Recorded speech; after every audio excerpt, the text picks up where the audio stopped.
நீதிமொழிகள் 28:1 நீதிமான்களோ சிங்கத்தைப் போல தைரியமாயிருப்பார்கள்.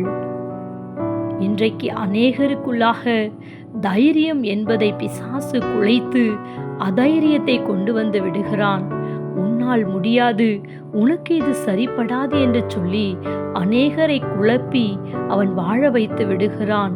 எடுக்கிற காரியங்களிலே முதலாவதே தோல்வியின் மனப்பான்மையை கொண்டு வந்து விடுகிறான். காட்டில் உள்ள சிங்கம் மற்ற மிருகங்களைக் கண்டு அஞ்சாது. ஏனென்றால் அந்த காட்டுக்கே அந்த சிங்கம் ராஜாவாக இருக்கிறது.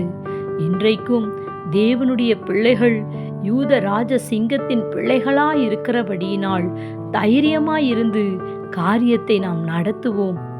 மிகுந்த பலனுக்கு ஏதுவான தைரியத்தை விட்டு விடாதிருப்போம்.